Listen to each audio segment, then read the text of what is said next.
Ladies and gentlemen, hello, this is Debo over at Go, and I'm going to do the EDH deck tech for you today. But before we get started, if you want to help craft the content of this channel, be sure to participate in our community polls and to let us know what your suggestions are in the comments down below. And if you want to help support the channel, you can buy this deck with our TCG affiliate link listed in the description, and be sure to let us know how you did. Now, by community poll, this week we're covering Tajic, Blade of the Legion. For 2 red and white, we get a 2/2 human soldier with indestructible that gets +5/+5 if you attack with 2 other creatures as well. Now, here's the thing. We're in Boros, arguably the weakest color pairing in EDH.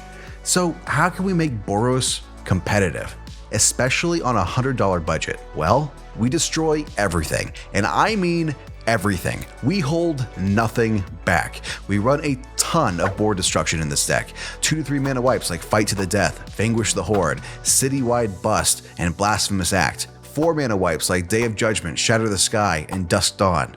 Awesome 5 mana board wipes like Cleansing Nova and Hostilities, Doomscar, and Fumigate, some of which allow you to blow up other non-land permanents as well if you need to. Other 6+ mana board wipes like Devastating Mastery, Undo Inversion, and Hour of Revelation. But the destruction train doesn't end there. When I say we blow up the world, I meant it. We are running cards like Armageddon, Bend or Break, Boom and Bust, and Impending Disaster. Burning Sands is exceptionally punishing against your creature-based opponents and can very quickly win you games as you continually blow up the world every other turn. We do run a lot of interesting artifact ramp in this deck too. Darksteel Ingot and Skyclave Relic for indestructibility, Druidic Satchel and Explorer Scope to put lands from the top of our deck onto the battlefield and smooth out your draws, Goldvein Pick, Prying Blade, and Tempting Contract to ramp out treasures. In terms of support cards, we also are running Boros Charm to give everything indestructible, Brought Back to return a couple of cards that went to the graveyard this turn, Unexpected Windfall for draw and some treasure ramp, Strike It Rich for early game ramp plays, Assemble a Legion to build an army over time, even through most of our board wipes, Periphery Nodes as a means of dealing with the pesky small creatures every turn, since it'll never go away if we have an indestructible creature out. We also run Idyllic Tutor to search up our enchantments and open the armory for any auras or equipment. We also have a small Planeswalker package as well. Basri Ket grants counters, indestructibility, and tokens,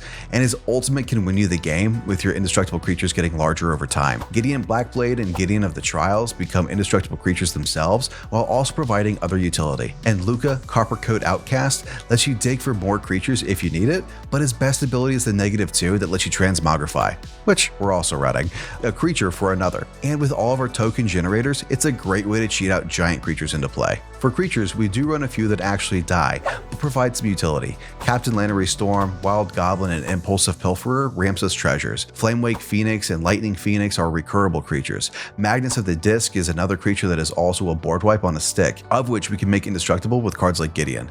And Venerable Warsinger is another threat that can recur these other creatures that die. We do run a Direfleet Daredevil in this list as well, as a means to utilize instants or sorceries in our opponent's graveyards for either kill spells, card draw, or whatever you might need.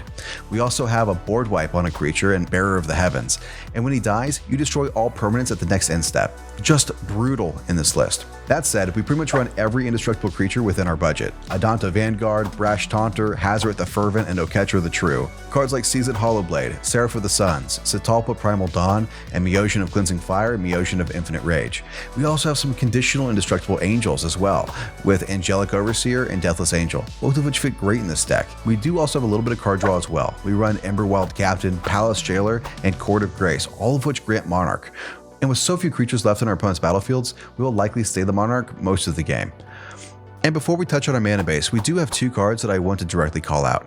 Shifting Shadow is a great aura in this list. Basically, on your upkeep, you destroy the creature it's attached to, reveal the top cards of your library until you hit a new creature, put that card onto the battlefield, and then you attach Shifting Shadow to it, and then it gains haste. What's so disgusting about this in this list is that 1, you get to cheat into play really large threats, and 2, you can't destroy indestructible creatures, so you basically just get to wheel into a new creature for free every turn, and keep your old ones so long as the creatures you hit are indestructible.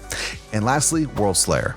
Yep, it's in the list. Whenever you deal combat damage to a player with it equipped, you destroy everything on the board except our indestructible things in World Slayer. So every turn we get to blow up the world and it will effectively lock our opponents out of the game for good. For our mana base, we do run 12 plains and 12 mountains, as well as some classic budget duels: Alpine Meadow, Boros Garrison, Boros Guildgate, Command Tower, and Rustvale Bridge. We do also have Cascading Cataracts, Darksteel Citadel, and Drownyard Temple to help us replenish after an Armageddon. Skyreach Sanitarium helps us dig for more action, and Axguard Armory Armory allows us to tutor for an aura or an equipment. And that's the list. It's hard to make Boros competitive on a $100 budget, and in order to make it happen, we have to be ruthless. Constantly destroy the board, keep our opponents from taking over the board in incremental value, and eventually beat them down with our indestructible and recurable creatures. And I've got to say, this is one of my favorite decks to play. It just wins games. So what are your thoughts? Leave a comment down below and be sure to give us a like and subscribe. And for more Magic discussion, join our Discord link below. And again, I'm Debo over at Land Say Go, and I'll be talking to you again real soon. Hey guys, thanks for watching our content. If you liked our video, you'll probably like these as well. And if you would, please take a moment to like, comment, share, and subscribe. And in the description below, you'll find our TCG affiliate link, where you can buy the cards that you need while also supporting us, Land Say Go, and our show.